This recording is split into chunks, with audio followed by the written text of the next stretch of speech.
right, welcome to the NEPA Scene Podcast. I'm Rich Howells. I'm the founder and editor of NEPA Scene. I'm Brittany Boot, and I'm the owner of Boot Photography Studio. I'm John Popko. I work for Time Shamrock in radio with Rock 107, Alt 92.1, and ESPN Radio. And we're live at Cole Creative in Wilkes-Barre. Somebody's phone's going off. We're here with Will Beekman. Every time. It's not me. Who's the executive director at the FM Kirby Center, and Rodella is the director of sales and marketing. And so we're here, of course, to talk about the Kirby Center and the cool season that they have going on. Lots of really neat stuff going on throughout the year and into next year. And we're also going to talk a little later in the show about Wilkes-Barre itself and the ups and downs of living in the city and doing things here, and a lot of the positive stuff that's going on in the city that not a lot of people seem to be paying enough attention to.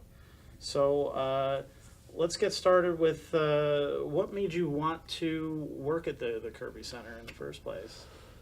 How long have you been there? I've been at the Kirby Center for 7 years now, believe it or not. It really flew by.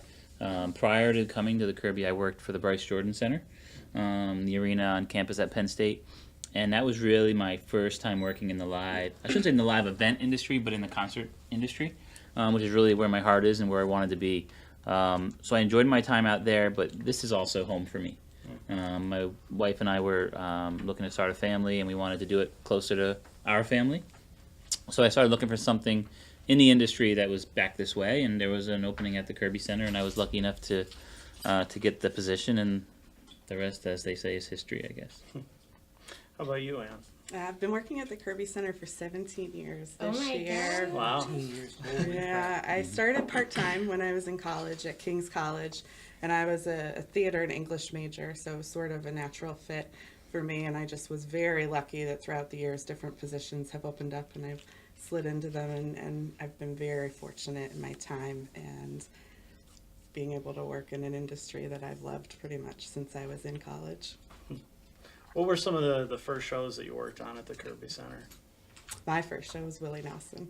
Yeah. May That's 20th, exciting. 2000, I worked Will Call in the box office window. That's awesome. It's a cool start. Yeah. How about you? Oh, my first show. You think I should remember? You remember yours 17 years ago. I don't remember I have mine. the poster too from the night. It makes it easy. I don't remember mine from 7 years ago. What I can tell you is when I came into the Kirby Center to interview for the position, it was actually my second time in the building. I had first been in the building in I think it was 91. I saw Bob Dylan at the Kirby Center. It was my first and last time at the theater until I came in to interview for the job. So at the time, obviously a long time ago, you know, if you would have told me that however many years later I'd be working there, I would have, I wouldn't have believed you. But you know, I don't have to tell you, it's a beautiful space, and sometimes you're having a long day or a rough day, and we'll just walk down the steps and we'll walk through the theater itself, and it kind of reminds you that, you know, we're lucky to get to go there every day and call it work. Now, can you tell me a little bit of history about the Kirby Center? I know it goes back a long time, and you know, there's a lot of different things that went on there way before you guys got there. Yeah, Ann is actually one of our designated tour guides. I am. I just trained this past year. So she could probably give you a little more of the history. What I will start off with, though, is next year, 2018, will be the building's 80th birthday. Wow. First built in 1938. So while we are entering into our 31st season as a performing arts center, the building itself opened up as a movie theater in 1938. 1938 it opened as, I think it's the Comerford. Now watch, I'm going to switch them. But You're right. It was the Comerford until 1949, and then it was the Paramount until around 1979, 78. And then the building actually went quiet for a few years. There were some interesting things that happened between that point when the Paramount closed and when the Kirby Center formed. It was a marketplace, a shopping marketplace. There were boxing matches. There was a boxing ring somewhere in the building.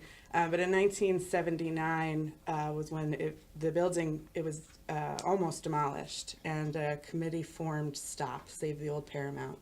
And that's when we were put on the national list of historic places.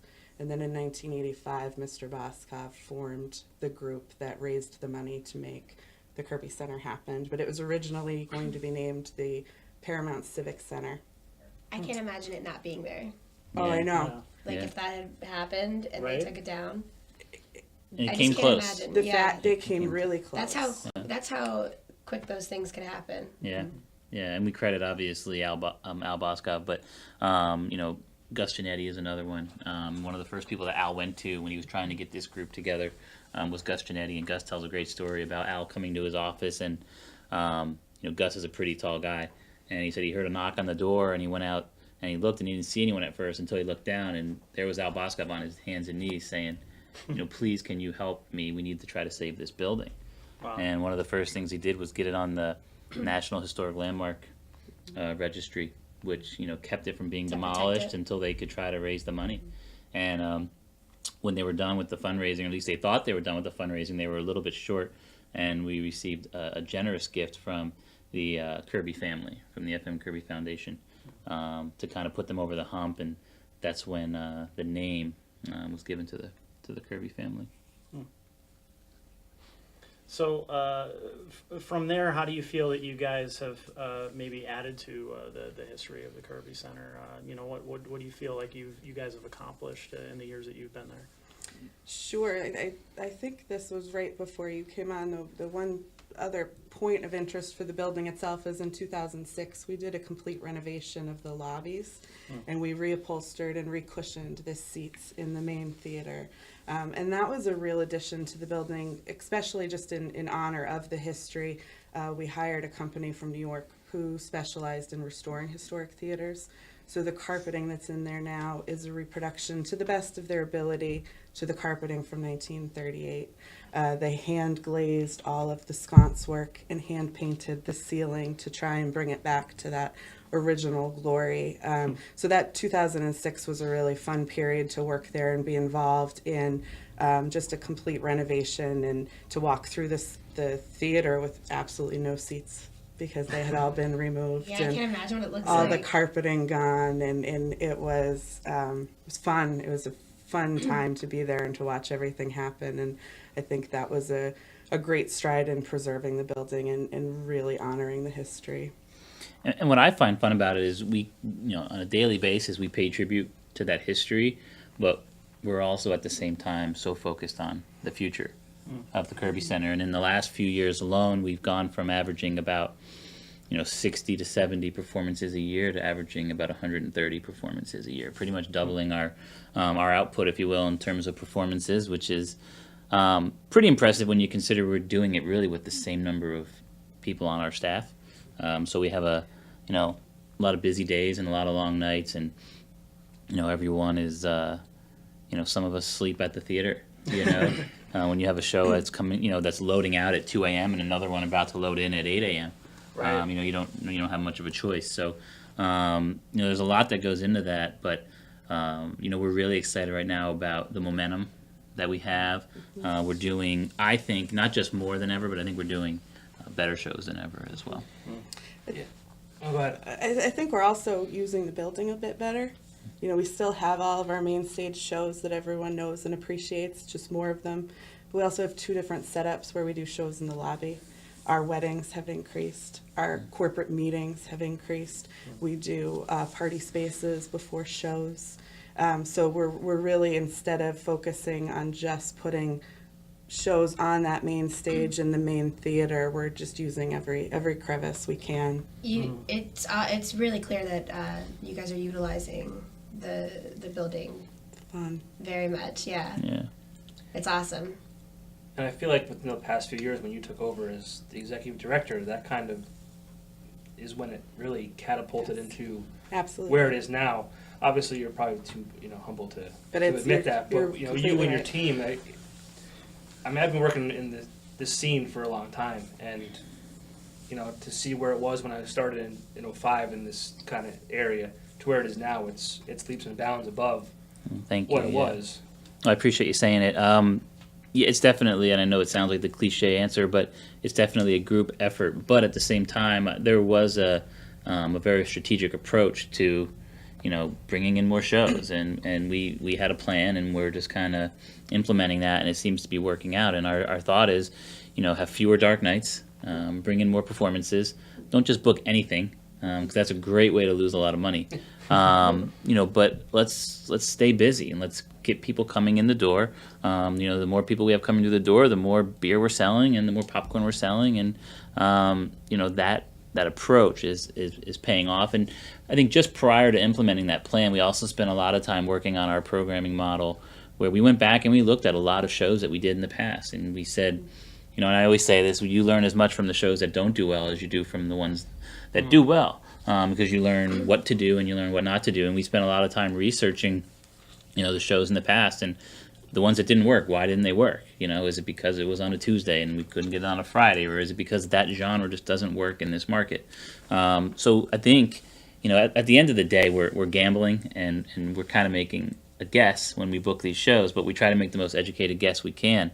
But we feel like we have a pretty good handle right now on what works and what doesn't in this market. So we're trying to do a lot of shows, but at the same time, we're sticking to that programming model, and it seems to be working. Not only that you guys are doing more shows and having more events and having more things in the lobby and creating more opportunities for local musicians to kind of get their foot in there and do performances like that. They're also, a lot of the performances, when people do that and just you have a lot going on, they're all quality shows. That's the one thing, which it's not always the case when people are doing a lot of events. And I think that's pretty obvious. Yeah, we talk a lot internally about artistic quality and making sure that we don't just put anything on our stage. Yeah. We want it to be, top notch. And, we talk a lot about house trust, and you earn that, and then we see that in our lobby series, I think, more than anything. A lot of times we're bringing in artists that are, that are playing to 400, 300 seat venues at this point in their careers, and are not mainstream, they're not well known. But we see a lot of the same people coming out to the lobby series because they may not know the artist, but we've earned their trust, and they say that I know it's going to be a good show, and that's a good feeling. It seems too with the choices that you guys make, a lot of this stuff seems to be things that are trending, or people like myself who read a lot of music magazines and blogs and things like that. I might be aware of who they are, but maybe the general public doesn't. And then a few years later, after playing one of the shows here, now they're huge. Now they have 10 radio hits, and they're touring in arenas and things like that. So how do you maybe scout or find these artists before they're huge? Yeah, we like to think we have our our finger on that pulse a little bit. There's a lot that goes into it. We're very active in attending booking conferences across the country throughout the year. There are several major conferences within the industry that we make sure we're at. Either Ann and I go, or if I can't make it, Ann's there, or vice versa. So it's a lot of networking with the agents and other promoters as well. But we've seen just in the last few years, when we started going to these conferences, I'd be basically begging for 2 minutes with an agent because they have a few acts that I'd like to talk about, and finally getting in front of them at on the trade floor and getting 2 minutes with them, and they're like on their laptop the whole time. They're not really listening to you. To nowadays, when we'll get emails from them saying, "Hey, are you going to be in LA for this? Or are you going to be? Let's go get a drink and let's talk about this and that." So, I think by being a little more active, and also by bringing in the quality entertainment that we're bringing in, we're also putting Wilkes-Barre on the map for the agencies that are in New York and in LA and in Nashville and whatnot. So that's exciting, and that's a lot of hard work. But it's and it's not cheap, obviously, to send people across the country for some of this stuff. But we always say if you can bring one show back with you in your suitcase, it'll pay for itself. So I also think there's something to be said for doing what you love when you can. We both have a passion and an interest in the entertainment, the acts, from the plays to the movies to the main stage, everything. So, we're constantly reading any publications and the conferences and going to see shows when we're out at the conferences, just seeing and consuming as much as we can to stay on top of what's out there. Johnny Popko also helps me book shows too. He'll text me ideas. Yeah. Is that working yet? We're working on one specific show for him alone. I can't wait. Don't let me down. You better buy every seat. Yeah, that's right. That's where being Will's friend comes in. Remember that time I helped you out with that radio schedule? that ad in the Weekender? So what kind of shows, what are you looking for in a show? Not just in music, but, in the performance arts and theater and things like that. What do you think, attracts people here in this area? Yeah, it's a good question. I mean, it's really, we're really all over the map, I think, depending on the specific genre or the series. For example, I mean, we book every year in our season, we'll book what we call our signature series, which is really at the heart of what the Kirby Center is all about. That's our arts, that's our culture, that's the opera, it's world music, it's theater. And we book that knowing that we have 1,800 seats and we're probably not going to sell more than, 500 or 600 if we're lucky. And financially, that makes no sense.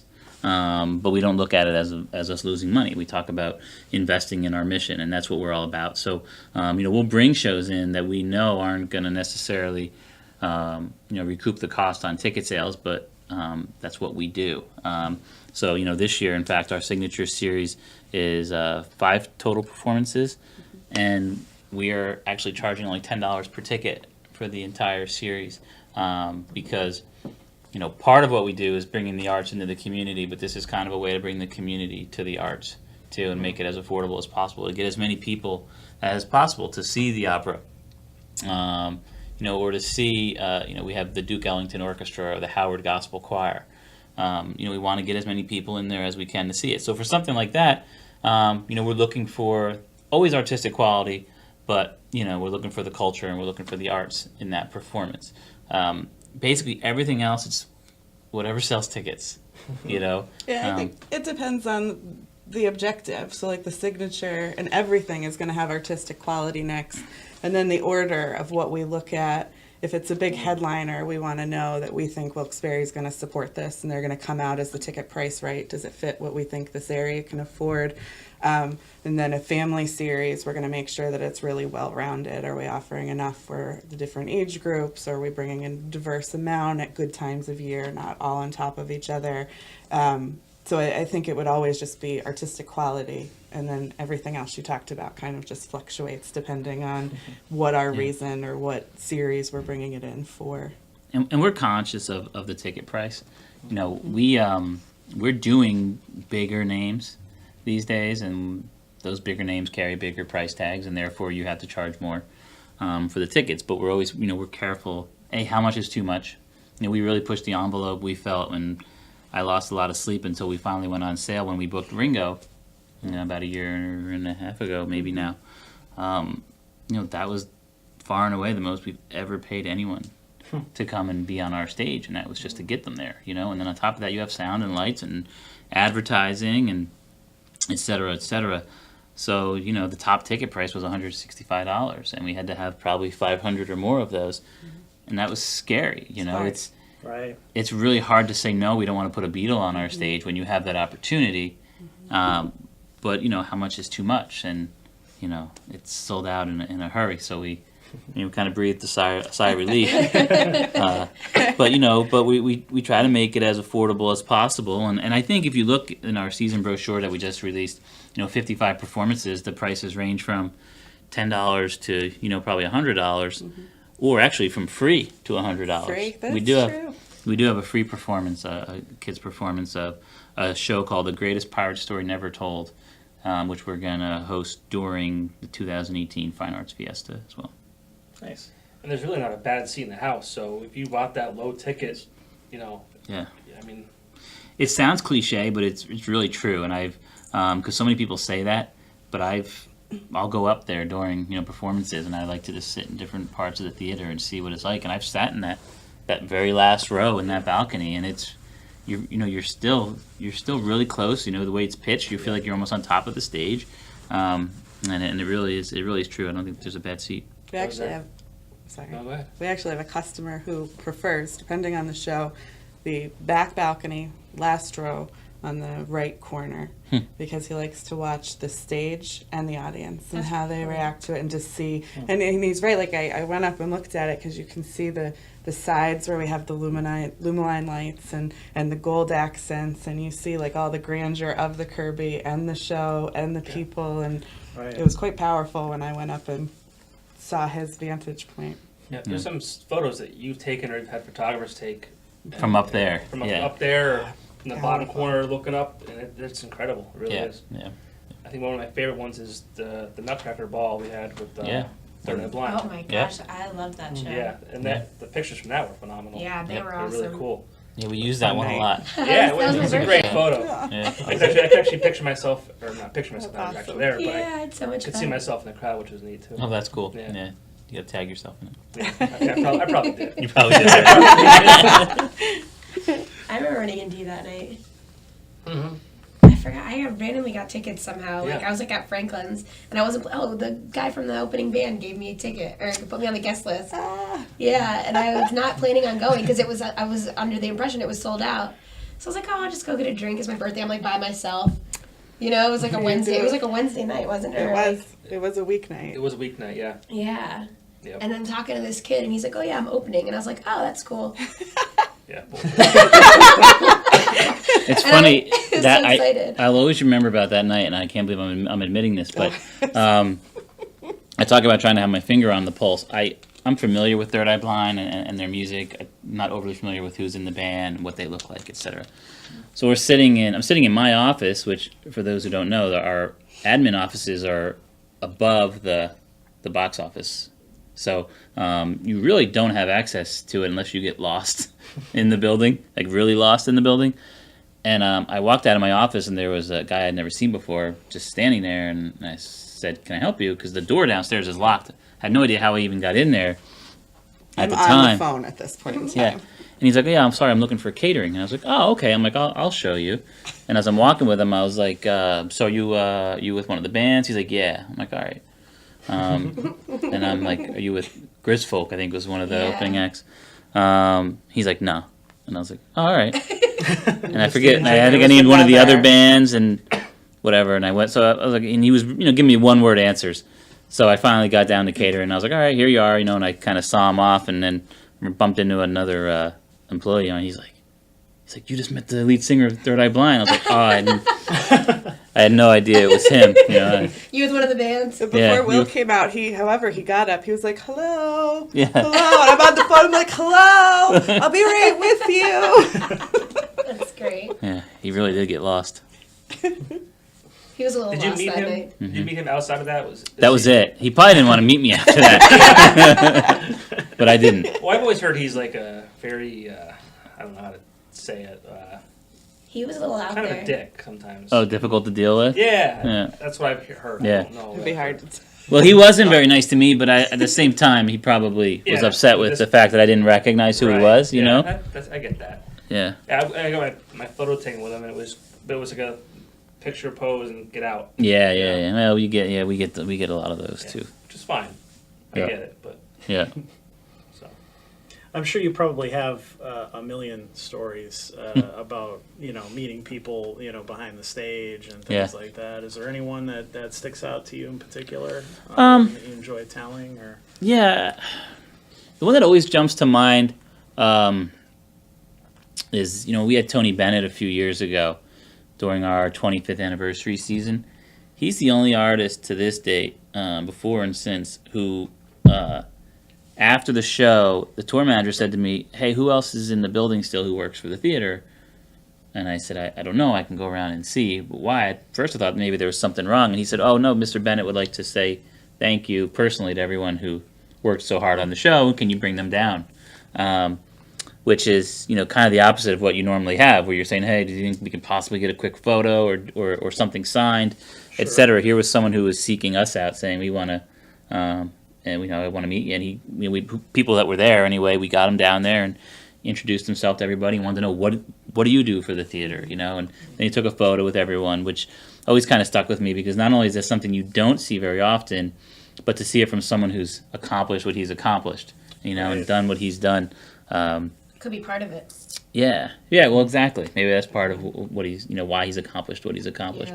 Yeah. But you don't get a ton of that, so that one always kind of stuck with me. I don't know if you have one that jumps out at you other It's than. always Joan Rivers. She was the nicest person. She had on her requirements of what she needed a wardrobe person to help her with her changes, and she bought presents for the person who was brought in as the wardrobe person. She did a small meet and greet during one of her times at the Kirby Center that I was present for. She brought her little dog, and she was so gracious and just absolutely lovely in person. That's so and then interesting. like went out and slayed on stage, Yeah, Right. you know, it's just Right. like She's the type of person you would anticipate being like, oh gosh, like I'm a little intimidated, Yeah. like she's gonna like tear me Sure. apart, lovely. you know. And that's it's just that Lovely. just goes to show the people and the persona that they're, you know, what they're selling, really. Yeah. It's funny. I think a lot of times we find that you know the artists who maybe have this you know, whose reputation kind of precedes them, and you get a little nervous about dealing with them. They tend to be the ones that are the easiest to deal with, and then sometimes you get surprised in the other way as well. You know, but Lisa Lampanelli comes to mind too. You know, it was just She's hilarious. you know, no one is safe when she's on stage, but the sweetest and nicest person off of it as well. What's the weirdest request that you've gotten, like, over the years? Because I have one that was odd to me. You did, huh? Yeah, mine was. Why you think? Mine was for a Quiet Drive. That's that punk band that redid that Time After Time song. Yes. Our intern Matt Morgus at the time, he brought them into the Woodlands, and they had requested like tube socks. I like tube socks. They wanted tube socks. I Want thought fresh that was- socks wherever they that go. was They're bizarre. probably one of those bands that are like, let's Smart. see if we could just put like tube socks on there Yeah. and see if they'll give it to Right. us. Right. That's like probably one of those. Yeah. Yeah, I don't. You know, a lot of that stuff. I'm sure there's some truth to it. My guess is it's more in you know in venues or from artists who are playing you know like huge arenas.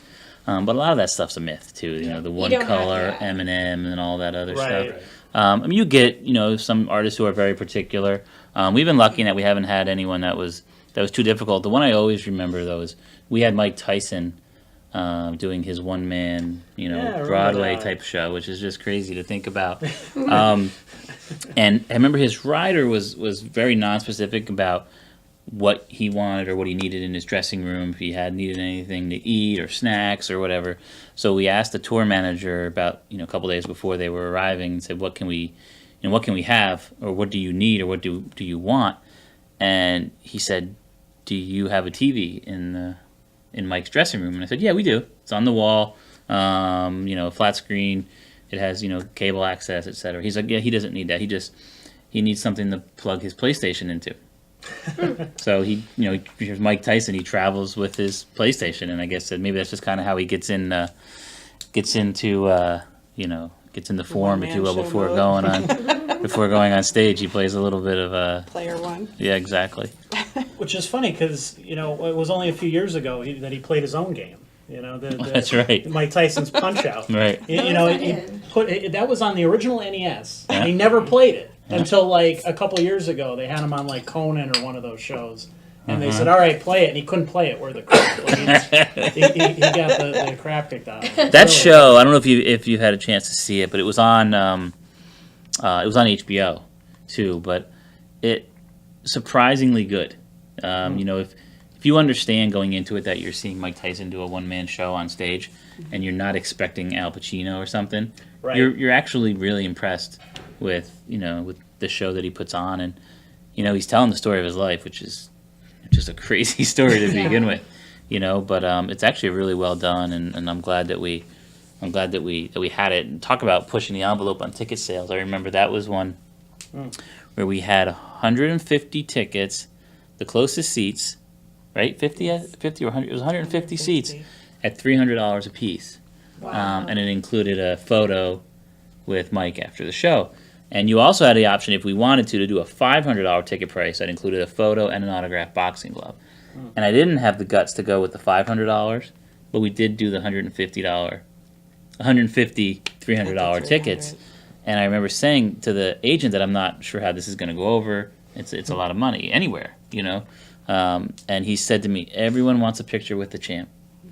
And when we went on sale, the show didn't sell as well as we had hoped. Once you got beyond those VIP tickets that had the meet and greet, I think the seats were like $55, $45, and $35, and we struggled to sell, enough of the 55, 45, and 35, but we sold every one of the $300 tickets because everyone wants their picture with the champ. And talk about like the opposite of what you experienced with. Sure. He was, Everything else. He was so accommodating with the photos. He didn't really chat. I don't remember him Yep. doing that.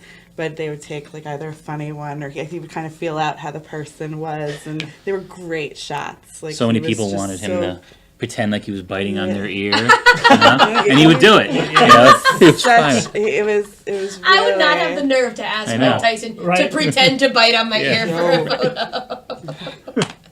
Oh my god. He actually bit it. What an honor. Right. He seems like a funny guy though. Yeah. Like a goofy guy, and like he seems like the type of guy that doesn't take himself too seriously. Yeah. When the time is He right, was I'm sure. wonderful. You know, when he's like throwing those hilarious one-liners and like being the tough guy and like, you know, selling tickets for the fights and stuff like that. But he Yeah. definitely seems like the type of guy that's like down to earth and like can laugh at himself. Yeah, he definitely falls in that category of, you know, one of the artists that I was a little not nervous about, but I didn't know how it was going to go Yeah. dealing with them, and it was just so easy and so laid back. That was a fun night. He's also kind of a controversial figure as well, you know, Mhm. considering some of his past and things like that. Have you ever dealt with that in terms of artists that maybe you were, you know, nervous to book or maybe got any blowback from or anything? Yeah, we like got a little bit, I think, from that show. You know, and I think our stance was he did things wrong, and you know, I guess we all do things wrong sometimes, and some of us do. You know, the things we do wrong are a little more severe than others. But he's also a guy who kind of, you know, did his time and was trying to get things, you know, his life back in order. And this show itself was about that life, and he talks about the things he did wrong, and he was very humble in telling his story and about the heartbreak in his life and the way, you know, the rough upbringing he had, and you know, his daughter who died when, you know, he wasn't in the room, and she somehow fell off a treadmill and got her, you know, choked on a curtain string from the curtain. I don't know if you heard that story. No. Just, you know, this was just a few years before that, but he shared some really heartfelt stories about that and broke down crying sometimes. And you know, you know, we're all human, and there was a human element to that show that I think if you got past I can't believe you're bringing that guy to Right. town, and actually went and heard his story and listened to him, I think you would have had maybe a different opinion, maybe. When the show was Could be a over. part of why he was doing it too. You know, Right. to kind of tell his story and to kind of have a relationship with the public that was, you know, more sincere, more honest, and I'm not this person that, you know, you could very easily think. I'm sure it was that I am. cathartic for him, Yeah. you know, personally. Sorry, I think you're going to say something. No, I'm agreeing. So let's talk about the new season then. I mean, you guys have, you know, Your eyes lit up. Great They have season. 55 shows I love it. coming up, but you've even more than that. I mean, there's stuff you know, coming up soon, and there's stuff booked into the next year. So you know, can we talk about what are some of the highlights? What are you excited about? I think before Ann goes off, because Ann could probably tell you all 55 shows off the top of her head. It's probably worth explaining that when we say a season, our season is our fiscal year, which runs July 1 to June 30. So we're wrapping up right now our season, you know, which our Okay. 16-17 season will end at the end of June, and that's when we roll into our 17-18 season, which is the brochure that we just released. So yeah, we have a lot of shows that are on sale now that are actually part of the new season because they come after July 1, and a lot of shows that are still on sale now that are technically still in the old season. And I tried to explain it, and I probably just confused people even more than they already were. But the brochure we just released is all of our performances in our 17-18 season, which is 55 performances, and we will probably add on another 70 to 75 then throughout the year. And our brochure, for the most part, consists of, you know, our Broadway series, our signature series, some family shows, and then what we add on throughout the year is normally more of your headliners, your mainstream artists, your comedians, and your concerts. I think you can even just simply say we do a lot of shows. You don't want to separate the seasons because it is difficult to have it end in June and start in July. And the exciting part for me is we do have 55. It's almost exactly what we had last year, a few more than the year before, but when you go back the year before that, we used to only announce usually between 19 and 20 shows. So it's a big change for us to go forward with that many of the signature, of the Broadway, of the family performances. We already have shows in the works to announce after our big season announcement. So it's just a fun time to be working and talking about the shows that we have coming. This year excites me, our $10 signature series. I really just can't say enough about. I'm proud that we can offer that ticket price thanks to the Pennsylvania Council on the Arts and the Kirby Center's commitment to covering what the tickets would cost to bring in those shows. But it's such a strong signature series. We have the Duke Ellington Orchestra. We have Verdi's Rigoletto, which is the same opera company we've been bringing for the past 10 years. It's a full opera, Yeah, like that a sounds full-scale opera for incredible. $10. A national touring opera from Italy When's for that? $10. That is October 21st. That's And I right. have to cheat. I brought our It's a paper. Saturday How night. dare you not know one show? I know. I set her up. I said she knows them all. I'm learning that October 21st. Okay. There you go. I'm still at the point where I have to check. Then we have Simply 3. We have Baskerville, a Sherlock Holmes mystery. And then we have the Howard Gospel Choir. And those are all $10. Our family series is very strong this year. We have Shopkins Live, PJ Masks Live, Rudolph the Red-Nosed Reindeer, the musical, which is its second visit to the center and is based on the Claymation TV special. So it's just a lot of fun. And Jungle Jack Hanna, who it's also his second visit to the theater, and his show is wonderful. And talk about a great performer to have in the theater, easy to deal with, just wonderful. Our Broadway series is strong. We have Stomp coming in November for 2 nights. The Sound of Music coming in December for 2 nights. And then we have Wizard of Oz April 13th and Cabaret May 17th. 17th. Yep. It's pretty neat, just the variety. I think like the Kirby Center had this like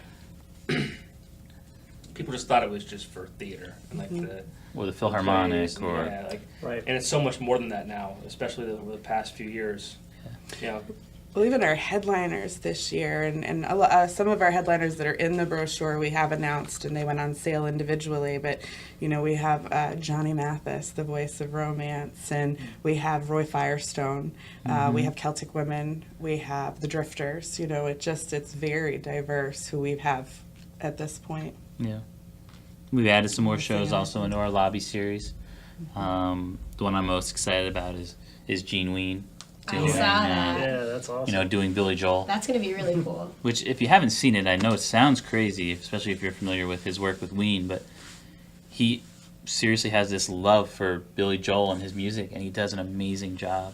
You should look up some videos on it. He looks like him, and he really, really sounds like him. And I think it's fun because, the Ween fans are going to come out just to see Gene, but the people who just like Billy Joel, you're going to get a really good Billy Joel show. there's a lot of buzz about that show already. When is that one? Yeah. August 5th. Saturday night in August, yeah. I'll be there. Yeah. What about fastball? You're not excited about fastball? I am excited about fastball. Sorry, it's not often I get to It's a little talk about. aggressive. Not often I get to talk about Gene Ween doing Billy Joel, but yeah, fastball's in our series as well. They've obviously had some really big hits in the '90s, but continue to put out music, and they have a new album out right now that they're out in support of. So we have them coming in as well. You Sorry, didn't have to Danny. promote them, I was just joking. Put me on the spot. We also have an interview with them on the site, so if you, That's go right. to the search box and check it out. Usually we don't do them that early, but one of my writers just happens to know the guys in the band and was just like, I need to do this now. I was like, Yeah. okay, all Yeah, right, right. go ahead and do We're it. thankful. We're It thankful means that that much to you, we don't care when it's done. We're just thankful that it's done. It's done. So yeah, it's the brochure is chock full of a lot of good stuff, and another cliche is that there's something for everyone, and we do our best to kind of have something for everyone, as hard as that is. And I think we do a pretty good job of accomplishing that this year. I'll say. Now, what goes into the production of bringing these in? Is it a bigger, when I'm thinking of theater and the big sets and costumes and things like that, is that more of a does that take more effort to put together than it would just a concert or something like that? Yeah, I think Sure. I think as soon as we start looking at a show, you're looking at a few different things. You look at the cost of the artist, the technical cost to bring them in the theater, like how much are they traveling with, how much do we need to provide, what are the technical needs in general, what kind of marketing materials do they have, what can we put in the budget for marketing, just like a comprehensive look at all of the expenses that could go along with the show, and a larger Broadway show will have a lot more attached to it than maybe a smaller traveling theater show. And I mean, it runs for all types of performances. A huge rock band will have a bigger tech package than maybe a smaller, easier acoustic set or something like that. But we gather all the expenses and just look at the whole picture. And I think people forget or don't take the time to realize that obviously we were originally a movie theater, so we don't have a humongous stage. A lot of times when we're looking at a Broadway show or a theatrical performance of any kind, the first question is, can we fit it on our stage? And we've had shows that we've had to pass on because we just can't fit it, or we have to make modifications to the set to fit it. We had Grease a few years ago, and the Grease lightning scene with the car, we had to do it without the car. Because we could get the car on the stage, but once we had to whisk it off stage for the next scene, we didn't have enough wing space to kind of hide it off stage. So the car would always be kind of sticking out, throughout the rest of the show. So we had to just scrap it and keep it on the truck. But if you walk by, especially on the night of a Broadway performance, you'll see a lot more clutter out on the sidewalks and in the alleys than you do for a concert, because there's different, sets, and there's scenery, and there's road cases that are just kind of, we put them wherever we can to get them off the stage, and that's usually on the sidewalk or in one of the alleys. Wasn't it a joke like years ago we had Fiddler on the roof, that the fiddler was able to fit but the roof couldn't? That's not a joke. It's kind of funny now, but it wasn't funny at the time. Yeah, we had Fiddler on the roof without a roof. Yeah, we had to do Fiddler on the chair. Yeah, stand on a chair. Yeah, but that's that's one of the downsides to having a smaller venue. But with all that stuff, and I think a lot of it's taken for granted. People don't realize, when a show comes, and obviously, you're just buying the tickets, and what date is it, and you show up and you go to the concert or whatever it is. You don't realize just how long that process is. In a lot of cases, it's a year or more between when you first start talking to the agent and you're negotiating the price, and you finally confirm the show, and then you talk about, okay, when are we going to put it on sale?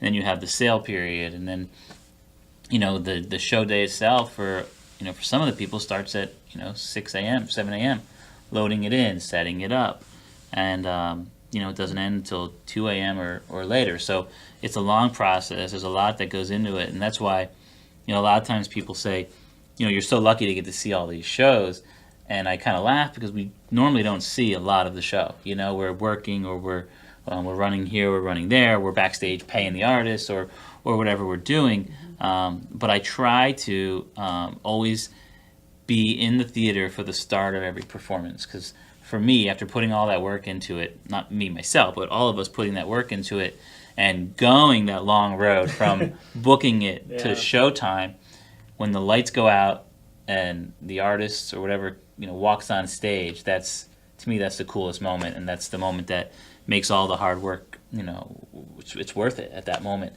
And then usually 10 seconds later, I'm off. On to the next. I'm running somewhere else. But that's my favorite moment of every show, is when the lights dim and the show begins. Now, you mentioned this before. You guys do this on a really small staff. How do you accomplish that? We have the best staff. Yeah. What are we, about 13? About 13 About full-time 13. staff members. I think it's important. Now, we have a strong team. We're all very close. We work well together. We also have event staff that comes in. We have a tremendous team of volunteers who work the nights of shows and come and help us. But we just have a really dedicated, wonderful staff that believes in what we do. Yeah, I think that's another thing that people don't realize is when you come to the show and all all those people wearing, the red coats and, scanning your ticket or showing you to your seat, they're all volunteers. And we have a pool of, how many? I mean, we have 50. And I think it's hovering between 50 and 60. We're bringing on a new class this summer. Yeah. So, that's obvious. And, for a nonprofit theater, that's, where every dollar counts, that's important to us, and, they love coming to the theater, and they love what they do. And we recently had we hosted Dance Theater of Wilkes-Barre's 10th anniversary show, and as part of the show, they roped us into doing, the Kirby staff did the opening dance number on the stage.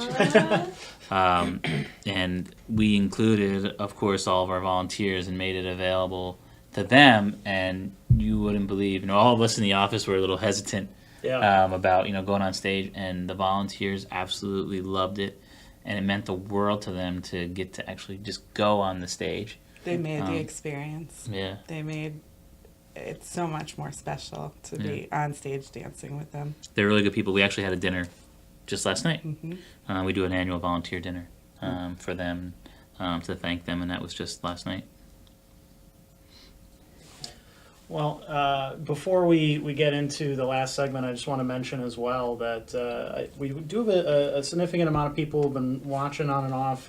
So if you have a comment or you have a question or something like that, feel free to leave it in there. We'll definitely read some of those. Just the few that we've gotten.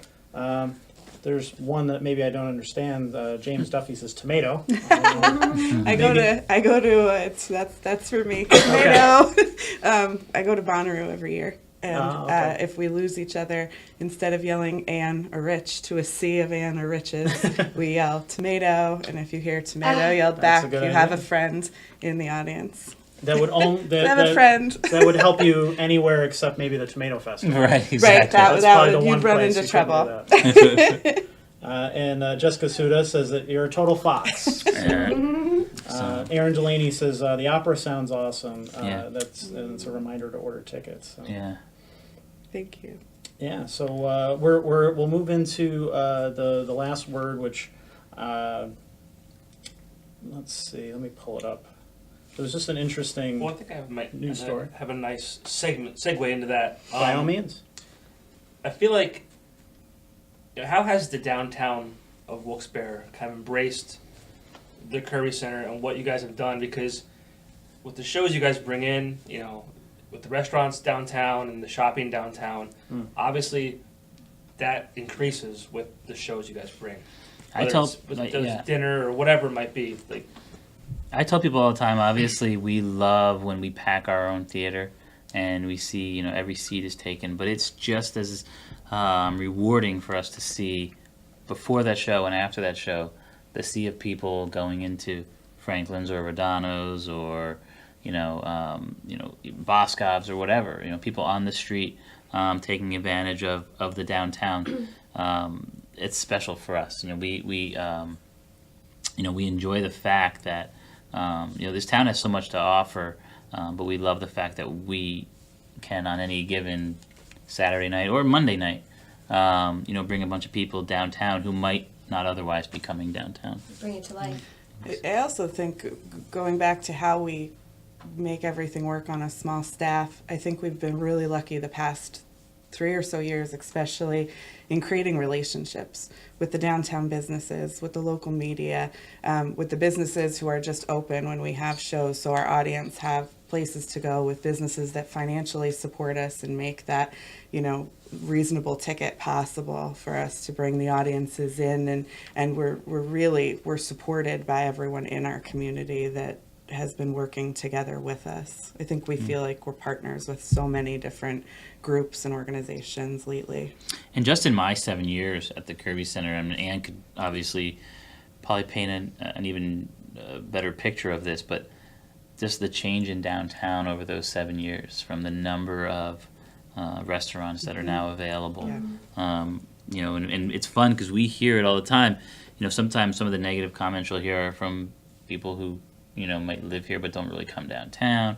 But the people who come from out of town to the Kirby Center to see a show, you would love to hear the way they talk about the town and how they loved walking around. And we have maps at the box office that they can take to walk around and see, where do we want to eat, or where can we shop, and they just rave about the downtown. And I think sometimes if you just stop to kind of actually experience what it is you're talking about, and not just talk about it without experiencing it, I think you'd be really surprised about how great it is to just be down here. And I talked about how special it is to work at the theater itself, but I'm just as honored to work in downtown Wilkes-Barre.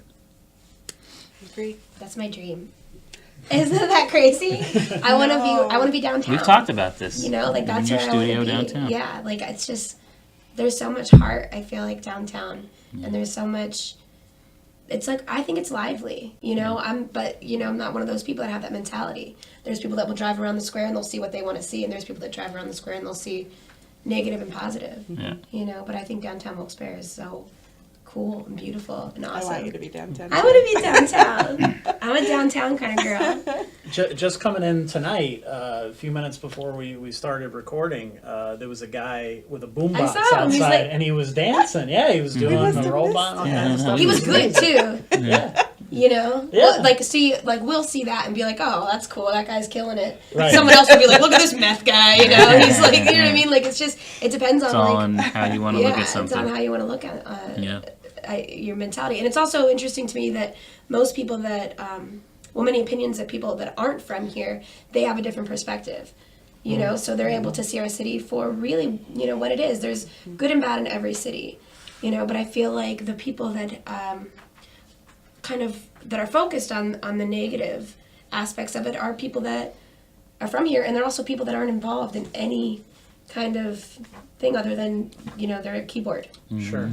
Sure. And that's it. Do you think that there are people that avoid downtown or avoid the city because Yes. they hear that reputation? When I bartend in Pittston, they don't even think to go to Wilkes-Barre for anything.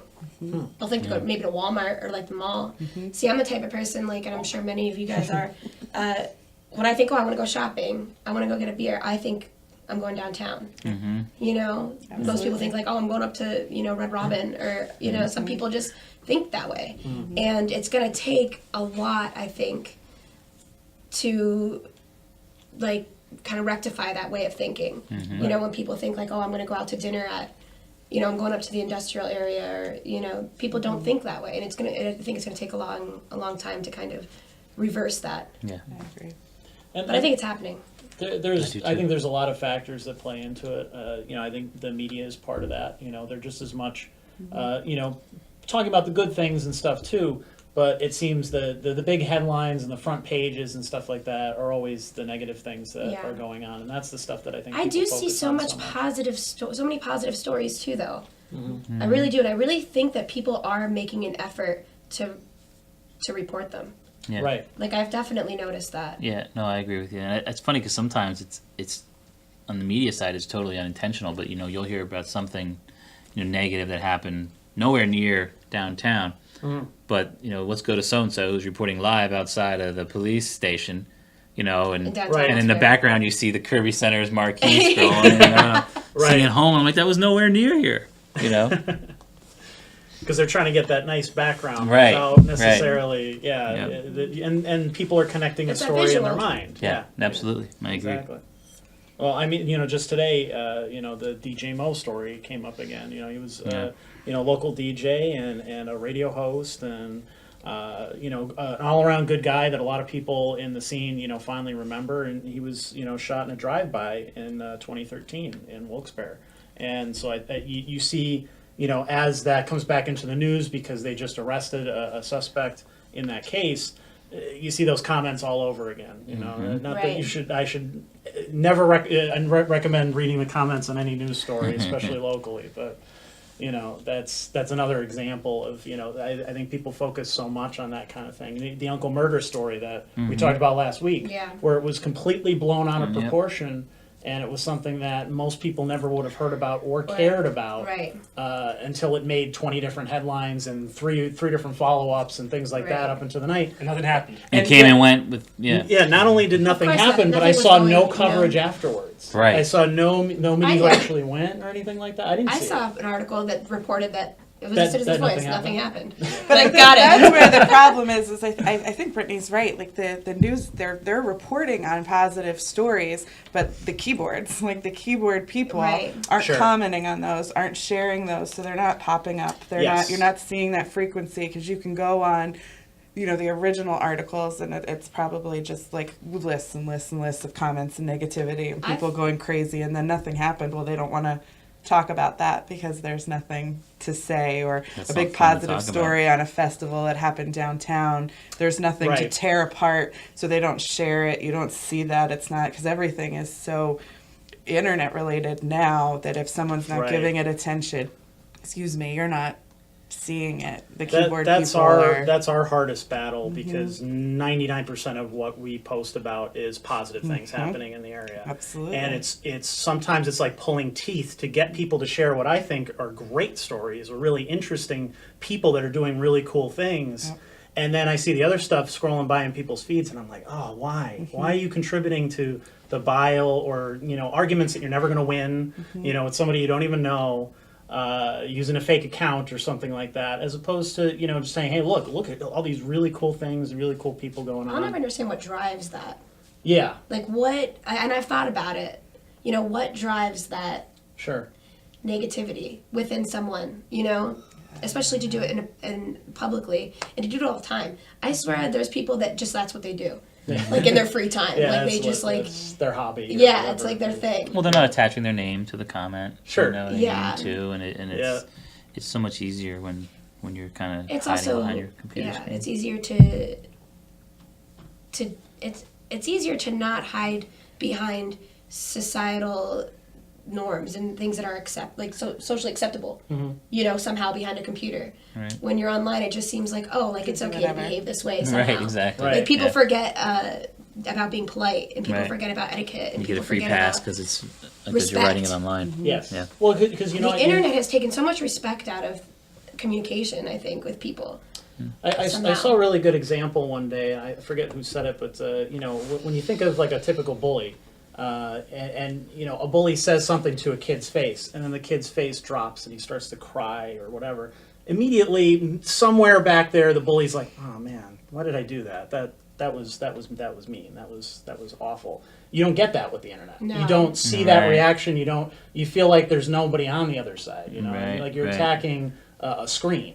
So Right. essentially, you're not getting that There's feeling. that takes out the human element. Yeah, exactly. And I think that might play a role in it too. But to be fair, there was an article we posted earlier this week about these I don't want to say kids, they're in their 20s, but kids essentially, because I'm old now, hosting shows in a Curry Donuts parking lot, a few blocks from here, right outside of downtown Wilkes-Barre.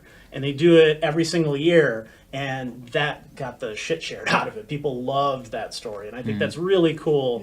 Yeah. That gets people excited, Yeah. and it shows the initiative that these people say, you know what, yeah, there aren't maybe a lot of places that I can do an all ages show that I can host with my friends' bands and stuff like that. So we can do it here, and they have the full permission of the businesses around and everything, and everybody's really cool about it, and you never hear of any incidents coming out of it. They do it several shows a year and stuff, so stuff like that makes you feel good too.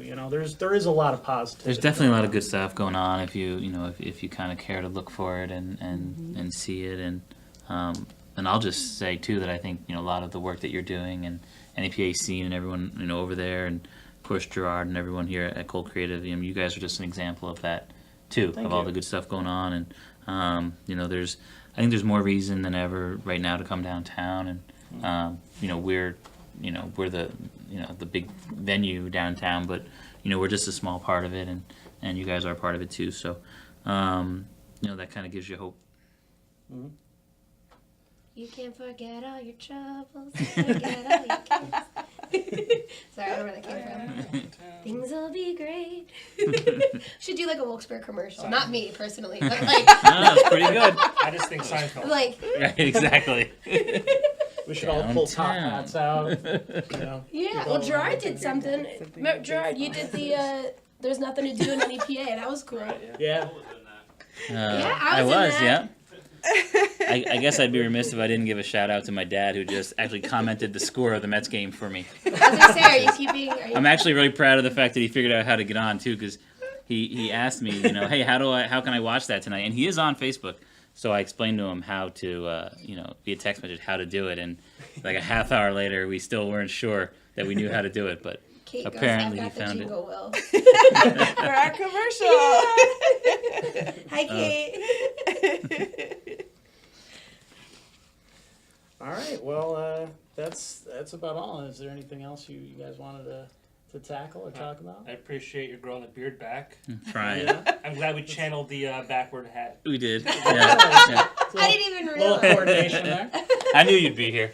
What does that mean? I was just trying to keep up with the You had your Joneses. Johnny Popco costume on. I think that's it for me. All right. Thank you guys for having us. Thank you so much. We This made was the so long much fun. commute from across the Yeah. across the way. From all the way Safe down. travels. It's nice to talk to you guys outside of the business realm. So Yeah, Yeah, this thank was a you. fun hang. No, we've been looking forward to it. So hopefully you'll find a reason to bring us back I one was day. gonna say we'll have to have you guys on again. Yeah, I would love it. Yeah, Yeah, thank sure. you. Thank you. Appreciate it. All right, and thank Bye, you for everyone. tuning in. And Yeah. have a good night. We'll see you next week, Wednesday from 7 to 8 p.m. Yeah. see you guys. Thanks.